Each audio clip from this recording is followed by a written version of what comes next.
Let's first start talking about the deepest layer, and then what we'll do is we'll sort of build out the torso. So if we go deep and talk about, first of all, we'll just talk about the spine, just so we sort of build the structure. So we've got vertebrae that sit on top of each other, which are then sort of separated by discs. That obviously goes all the way up the spine. Lumbar spine, thoracic spine, cervical spine. Obviously, we're just going to put most of our function on the lumbar spine, but it will naturally, because it is sort of one unit, we will talk about thoracic and cervical spine to some degree. What we'll also discuss is something called fascia, because that's a very important part of this, because it's what kind of brings it all together. Now, as I mentioned, we've got vertebrae separated by discs. What we then have are ligaments that they're basically there to give it a basic stability. So if you took all the muscles away, the vertebrae would kind of sit on top of each other because the ligaments are sort of holding them in place. If you sort of touch them and push them, it'll all sort of fall down. They're not there to give any sort of great stability. It's much more there just for a very basic stability. Obviously, they do have a role with regards to sort of movement. They will restrict movement in a certain way because they do have certain lengths, but also in injury or in the process of injury, they can do what's called creep. So basically, they can lengthen. The more time you spend with a flexed spine, the more the ligament will learn to stay in that sort of lengthened position, and that will influence how well it can stabilise, and then you start getting your problems type of thing. So that's our basic structure of what the spine is. What we can now start to do is we can now start to sort of wrap muscles into that. So we would start with the deepest spinal layer. And what we've got here are the ones that, not that they do attach to the spine. They are the deepest layer, but other muscles attach to the spine, but they're a part of the midsection, or the middle layer as well. But with that said, so you've got multifidus. Now multifidus goes all the way up the spine, and in a general sense, it kind of goes from vertebra to vertebra, or one part of it will cover 2 to 3 vertebrae. So you've got multifidus, and it kind of goes up either side of the spine. Then you've got other muscles, which go from the spinous processes, which are on the back of the vertebra. So if you sort of bend forward and you can feel the knobbly bits going up your spine, they're your spinous processes. So they've got muscles that go in between them. So they go from spinous process of the lower vertebra to the one above it, and then continues all the way up the spine. Then you've got other ones which go from transverse process to transverse process. So you've got knobbly bits that stick out the side of the spine as well. So you've got the ones that stick out the back that you can feel, and then you've got ones that sort of stick out slightly diagonally, but they're called transverse processes. They've got muscles in between them, like the spinous processes. And then you've got ones that cross from spinous process to transverse process. So you've got these sort of, let's just call them longitudinal ones or vertical ones, and then you've got diagonal ones. What we then do is we then build out into the middle section of the spine, or the mid layer of muscles, let's call it. So here you would have things like, or muscles like QL, quadratus lumborum.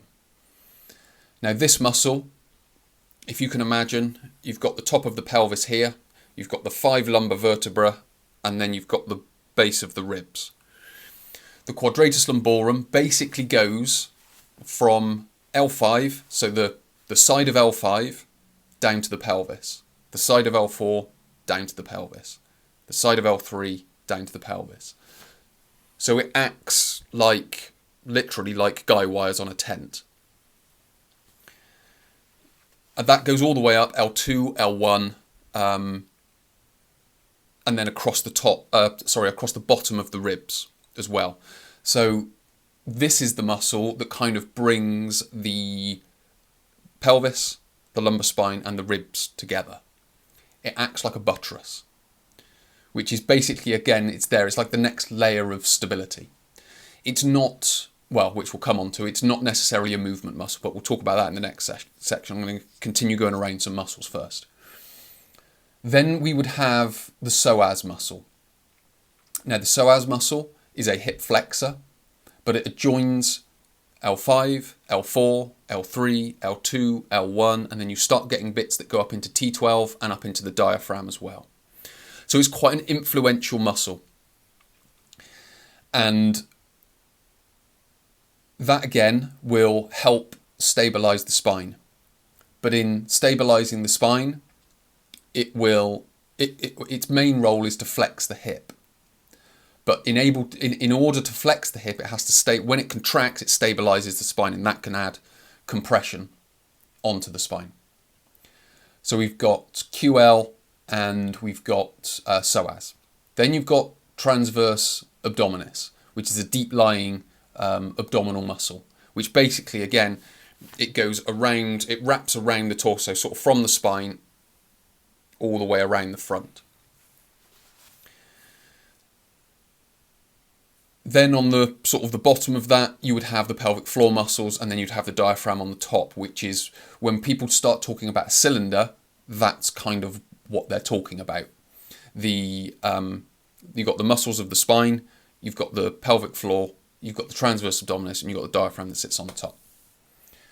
Then we come to the more outer layer. So if you were to contract certain muscles, you'd be able to see them.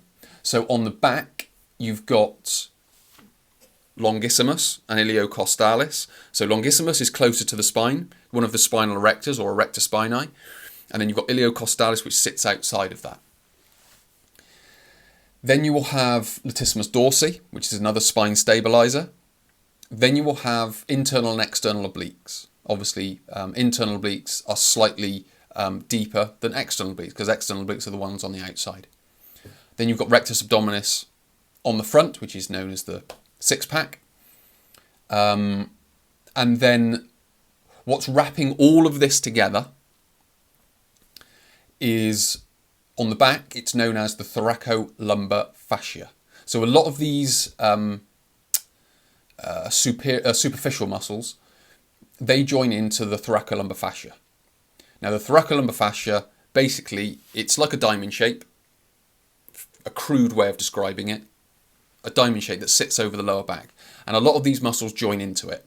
What this tissue does is it joins again onto the spinous processes of the vertebra.